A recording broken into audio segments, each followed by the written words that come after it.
sebenarnya yang real itu masyarakat atau individu? Kita sering bertanya kalau ada nggak sih sesungguhnya masyarakat?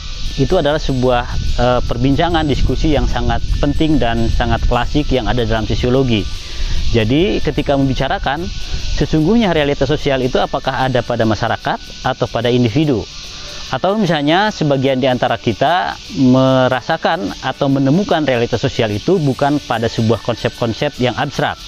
Misalnya kalau sobat semua memahami tentang struktur sosial, itu tidak ditemukan dalam konsep yang ada di luar diri kita, tetapi biasanya ditemukan ketika bertatap muka.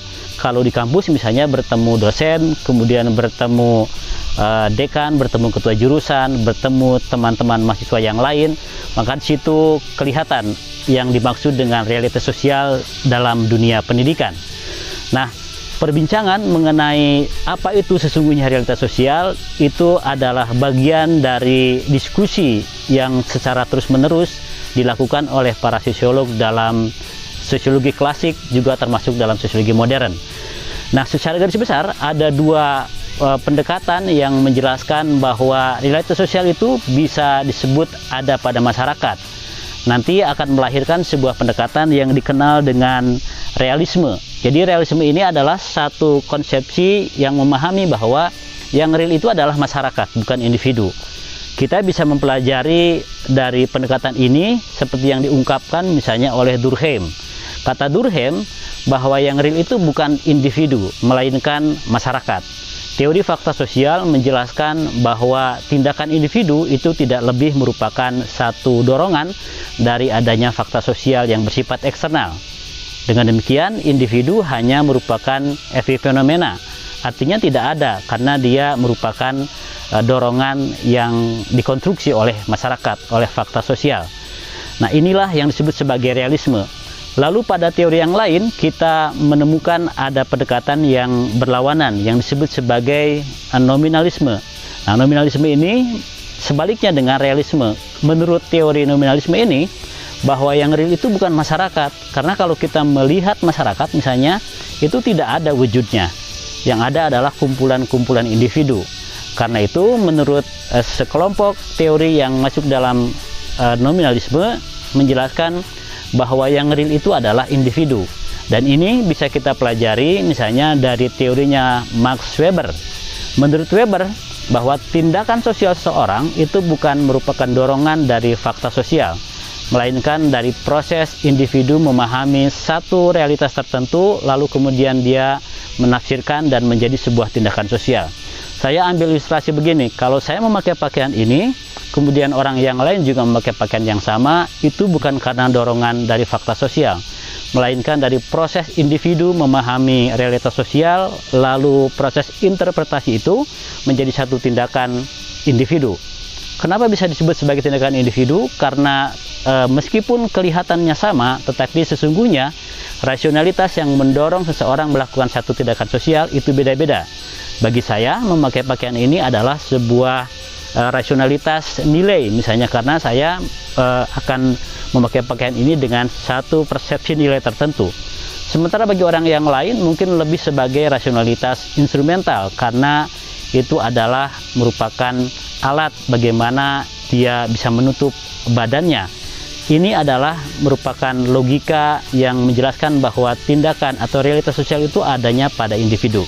Nah, di antara dua ekstrim tadi, yang pertama ada realisme, kemudian nominalisme, lalu ada satu tokoh yang menawarkan jalan tengah, yang kemudian akan saya bahas pada tayangan kali ini, yaitu dari George Simmel.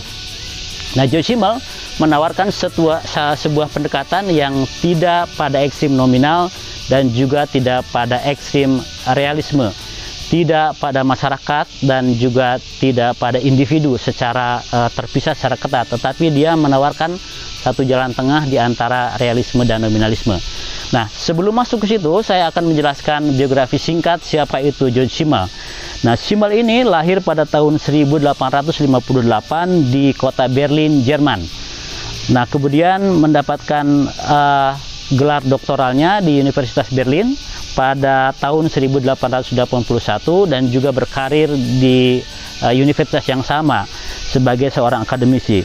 Lalu selain itu dalam karir akademiknya memang tidak terlalu mendapat pengakuan yang sangat prestisius meskipun melahirkan beberapa gagasan penting. Tetapi Simmel ini pernah menjadi seorang guru besar di di Universitas Strasbourg, masih di Jerman juga, sampai kemudian sampai akhir karir akademiknya. Nah, sobat semua, saya akan menjelaskan pada gagasan penting dari George Simmel ini. Tadi saya jelaskan bahwa Simmel ini menawarkan sebuah pendekatan pada sosiologi yang tidak cenderung pada satu sisi, yaitu realisme atau nominalisme. Dan dia menawarkan bahwa sesungguhnya untuk memahami realitas sosial, yang ada itu adalah pada interaksi sosial. Ada satu konsep yang disebutkan oleh Simmel dengan istilah interaksi. Jadi sesungguhnya kalau kita melihat masyarakat, itu tidak ada masyarakat yang wujudnya. Pun demikian, kalau individu itu tidak berinteraksi dengan orang lain, itu tidak menjadi sebuah realitas sosial. Saya akan memberikan ilustrasi bagaimana memahami logika atau pemikiran teori yang dikemukakan oleh Simmel. Nah, yang dimaksud dengan interaksi sosial itu ketika seseorang bertemu dengan orang lain.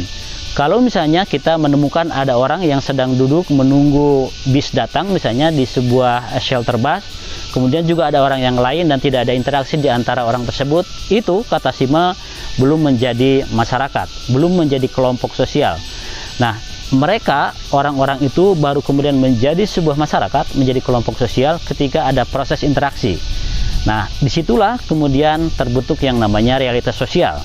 Nah, yang dimaksud oleh Simmel dengan realitas sosial itu dengan konsep yang disebut sosiasi, atau dalam bahasa Inggris disebut dengan association. Nah, maksudnya bahwa masyarakat itu tidak dipahami sebagai sebuah konsep yang pasif. Simmel lebih menganjurkan dengan konsep yang namanya bermasyarakat. Jadi bermasyarakat itu berbeda dengan masyarakat. Kalau masyarakat ada seakan-akan ada konsep yang utuh yang berada di luar diri kita. Itu berada di tersendiri, tetapi individunya tidak ada. Sementara menurut Simmel, sesungguhnya yang ada adalah bermasyarakat. Jadi ketika individu berinteraksi dengan orang lain, maka terbentuklah sebuah kelompok, maka terbentuklah sebuah masyarakat. Itu yang dimaksud oleh Simmel dengan association, yaitu ada proses aktif ketika individu berinteraksi dengan orang lain. Nah, ini adalah sebuah tawaran untuk menengahi antara nominalisme dan realisme. Jadi tidak pada individu, tidak pada masyarakat, tetapi pada bagaimana individu ketika berinteraksi dengan individu yang lain dan terbentuklah masyarakat. Nah, karena itu konsep masyarakat bukan sebuah konsep yang stable, satu konsep yang diam, tetapi dia ada konsep yang bisa jadi bertahan, bisa jadi hilang. Kalau saya misalnya hari ini sendirian, itu bukan konsep kelompok, bukan realitas sosial. Tetapi ketika saya berinteraksi dengan orang lain, bertemu dengan orang satu lagi, maka di situ ada interaksi dan terbentuklah apa yang disebut dengan realitas sosial. Nah, kata Simmel ini juga penting nanti untuk membedakan mana kajian dalam sosiologi dan mana kajian dalam psikologi misalnya. Nah, kalau seseorang, kemudian saya sendirian, kemudian saya berpikir, saya mengalami satu situasi tertentu, itu adalah yang namanya objek formal dari psikologi. Nah, yang dimaksud dengan objek dari sosiologi, kata Simmel, itu adalah ketika si individu berinteraksi dengan individu yang lain, maka terbentuklah interaksi dan itu nanti yang menjadi objek sosiologi yang membedakan secara ilmiah antara sosiologi dengan psikologi. Nah, lalu apa sebenarnya yang ingin ditawarkan oleh Simmel dalam teori ini? Nah, Simmel melihat bahwa sebenarnya kelompok sosial atau masyarakat terbentuk dalam proses interaksi. Nah, yang ingin dilihat oleh Simmel sebagai tawaran untuk membedakan sosiologi dengan psikologi misalnya, atau dengan disiplin-disiplin yang lain, bahwa yang dilihat oleh sosiologi itu adalah pada bentuknya, pada form, pada apa yang terlihat dalam proses interaksi seperti itu.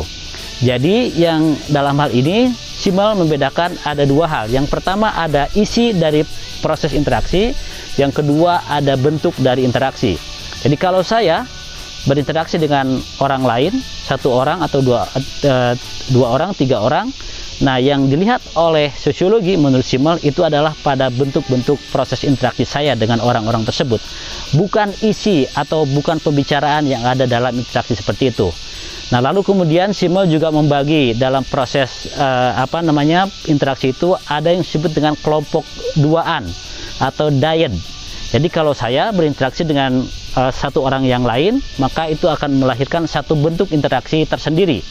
Itu nanti akan berbeda kalau saya kemudian bertemu satu orang lagi menjadi 3 orang, maka saya akan membagi konsentrasi saya kepada 2 orang tadi. Maka apapun isi yang dibicarakannya, tetapi yang dilihat oleh Simmel adalah pada bentuk-bentuk interaksi seperti itu. Nah, saya bisa kasih ilustrasi yang lain. Misalnya, pentingnya kita memahami bentuk dalam interaksi menurut Simmel adalah, misalnya kalau saya mengajar di kelas yang jumlahnya sedikit, misalnya 2 orang, itu akan berbeda dengan ketika saya mengajar pada kelas yang jumlahnya besar, misalnya 100 orang atau 150 orang.